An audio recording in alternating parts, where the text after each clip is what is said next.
Hi everyone, welcome back. In this video, we are going to continue our journey with Connector Builder and take things a step further. In part 1, we covered the basics, and now in part 2, we will actually build, test, and deploy a connector and even integrate it with Salesforce Flow. So, let's get started. Alright, I will start by opening Visual Studio Code.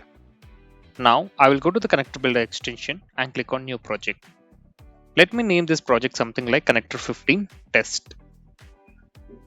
Next, I will select an icon. I already have a set of sample icons, so I'll just pick one from them. Now I'll choose the platforms, Anypoint platform, Salesforce Flow. Click Next. For the API specification, I already have the predefined spec ready. This spec basically connects to a proxy API, supports GET request using post ID, uses basic authentication. So I'll select that and proceed. Next, I will choose a folder where this project will be created. I already have a workspace for my POC, so I will use that.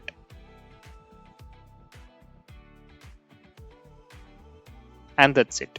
The project gets created. Now, once project is created, one more important thing, if you're using Windows, make sure to replace forward slashes with backslashes in the configuration files. This avoids path related errors later on. Save the file and now we are good to proceed. Now I have two options, build endpoint connector, build flow connector. Let's start with endpoint connector. You can see it successfully generated the connector model. Similarly, I will also generate the flow connector model.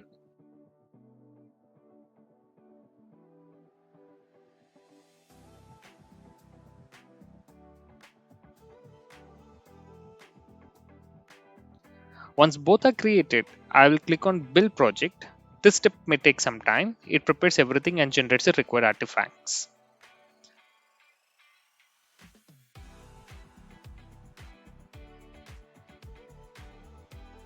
After completion, you will notice the jars files inside the target folder.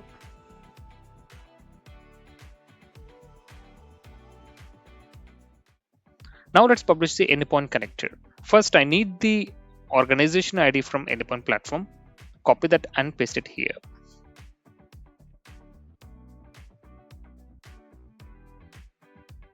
Then click on Publish to Exchange.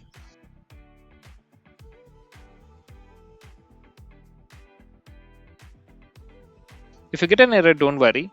In my case, it was due to mismatch in the settings.xml. So make sure your credentials and configurations are aligned correctly.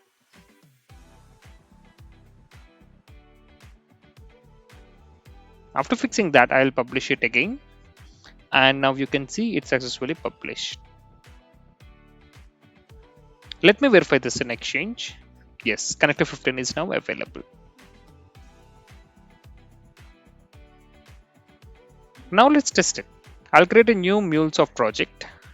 Let's call it Connector 15 Test API. Next, I'll copy the dependency snippet from Exchange and paste it into the pom.xml. Once saved, the connector gets downloaded and initialized. Now I can see get post ID.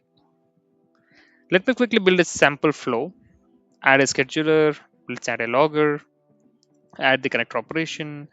Now it's asked for base URI, username, and the password. I'll just provide all those values. Initially, I got 404 error, so I have tested the API in the browser and it is working fine. That means the issue is with the base URI configuration. After correcting the base path, everything works perfectly fine. Always verify your base URL from API specification.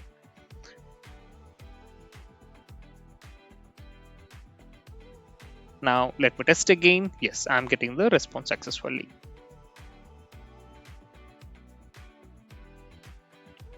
Now let's test another operation. I will use get post by ID and pass the ID like 4. And as you can see that it is written successfully. So our Anypoint connector is working perfectly fine. Now comes the interesting part, deploying to Salesforce. There is no direct publish option, so we will make use of Salesforce CLI.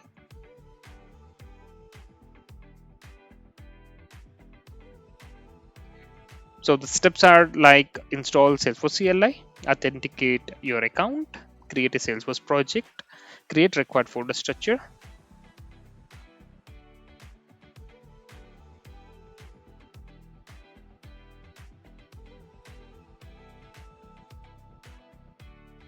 And add the connector metadata.